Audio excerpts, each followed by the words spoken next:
What's going on, foodie fam? I am back. So we are going to do a chicken fried steak today. If you've never made chicken fried steak, there's multiple ways you can make it. You can use panko breadcrumbs. You can use flour. We're going to actually use flour today instead of panko, but I'm going to add a little bit of a twist to it, okay? So let's go.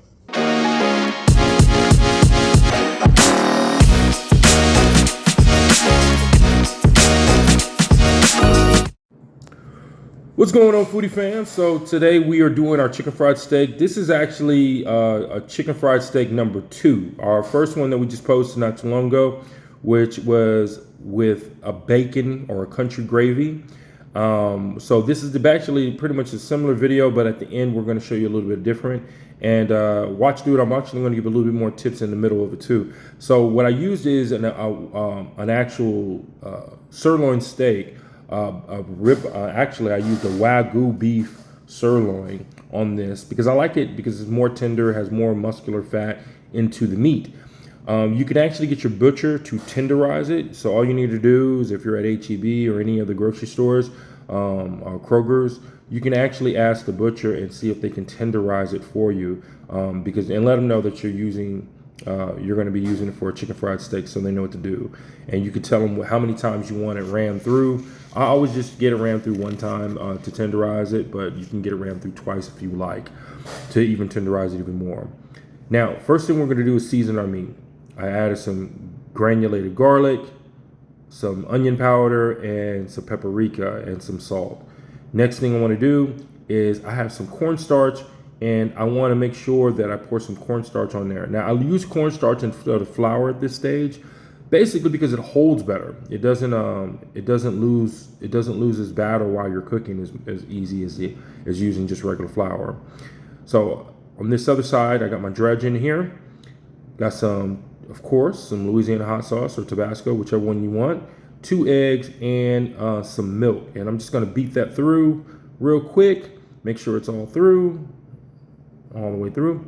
And then the next thing I want to do is I want to make sure that my fried steak has all the flour on, all the cornstarch on there. I want to make sure every part of it has cornstarch on there. So I'm just going to mix it around a little bit.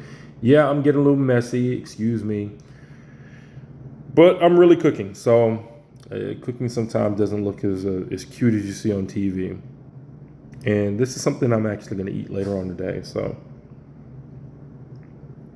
now we're going to dredge this on both sides, and we're going to quickly flip this over, and then we're going to add a little bit more cornstarch, and now we're going to add some seasoned flour. So normally what you want to do is this is all-purpose flour, and I'm going to season it like heck. I got my white pepper. I like to use white pepper, but you can use black pepper, granulated garlic, and some onion powder, and also smoked paprika. We're going to pour that in there, and we're going to make sure this is really seasoned. You want to heavily season this at this point. All right. So add a little bit of salt. There we go. And now what we're going to do is we're going to mix it in and then put our chicken fried steak in there. Now we're going to put this in the refrigerator for just a few minutes so it can let it sit and let everything stick together. While we're doing that, we're going to get our oil ready. Now, you want to get your oil into the skillet. Now, you can use, I preferably use like vegetable oil or canola oil in this, but you can use avocado oil if you like. Takes a little fit, and once you put out the chicken fried steak, put it back out, put it in the oil, and there we go. You want to fry it on both sides. It takes a second to do so. And we have another wire rack on the other side. So right in front of us, as soon as the chicken fried steak is done, we're going to use that wire rack. Now, if you notice that I'm actually putting the chicken fried steak away from me, I'm placing it down away from me so the grease doesn't splatter on me. A lot of times people use it and they just drop it in, and that you can get splatter and you can start a fire. Do not do that. I'm going to flip this over. Okay, this chicken fried steak looks good. All right, perfectly dredged. Now we're going to put it on a wire rack that has a little bit of room below it so it does not keep that heat in there. We're going to take our chicken fried steak And I'm just gonna put it in the oven real quick. I got the oven on at 200 degrees. You can put it at 150 or 180, something like that. You're not really cooking it. You're just really just keeping it warm. So 180, 200 degrees is fine. All right, so I'm actually interjecting right now because there was a part of the film that was missing in this part where it shows you actually how to make the gravy. So I'm going to show you how to make the roux of the gravy. And actually all you're going to miss on this part of the step is that I don't have any more milk right now. So we're just going to go ahead and go without it. I'm going to add water, but you're going to you're usually going to use milk in this process. So I'm going to show you how to do that. All right, let's go. Okay, thank you, Ron, for rudely interrupting me. But like I was saying, all right, so we're gonna get a skillet going to get our gravy going. Now what we wanna do is add our onions. Now this skillet was a little hotter than I expected. I had it up a little bit too hot already, so I'm gonna pour this around. Now here's a quick tip. If it's burning too quickly, what you do is add a little water to your onions and it will actually stop the cooking process. So it'll stop it, it'll keep it kind of steaming out a little bit, and it'll temper the oil a little bit. So now what's gonna happen is it's not gonna burn my onions. And I don't want a real color on the onions. I just really wanna get that rawness out of the onions real quick. The next step I wanna do is I'm gonna add some garlic in here. And by adding the garlic, I just wanna keep the garlic in there for just a couple minutes. Now, the best thing when you're doing the garlic is you just want to wait until it becomes fragrant. So when you can start smelling the garlic and you've gotten some of the rawness out of it, that's when you want to go ahead and start continuing the next process.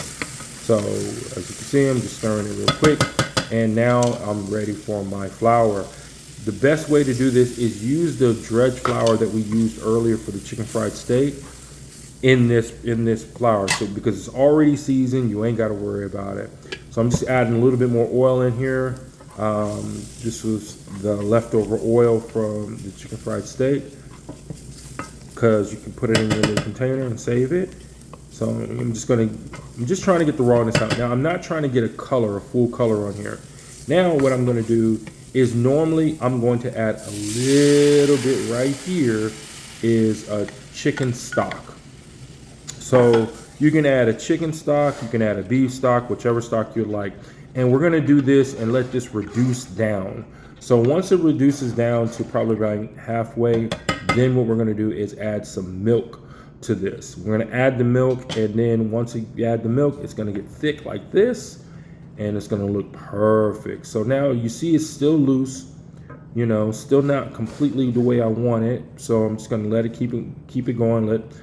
You know, you need the water to evaporate. You know, the more water you have, the less flavor. A few moments later. So once it's evaporated, now we have these nice, beautiful bubbles you can see. We're going to add our parsley.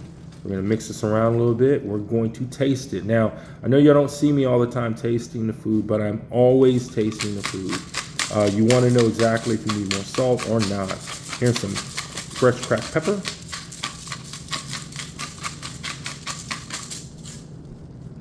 I also got some white powder, white pepper, and some Tabasco. And if you need a little bit more garlic powder or onion powder, you can add it in at this point. But we are ready to go. So look at these mashed potatoes. Woo. Oh, if you haven't seen it, I have a mashed potato video. You gotta watch the mashed potato video so you can learn how to do it. I got some beautiful green beans, and we're gonna add that on there. And then I got this beautiful piece of chicken fried steak, and now we're going to add some of this beautiful regular gravy on top of this. So this was amazing. So I can't wait for y'all to try it out. Let me know. Don't forget to like and subscribe, and let me know what I should do next in the comment section. All right. Oh yeah. Bye.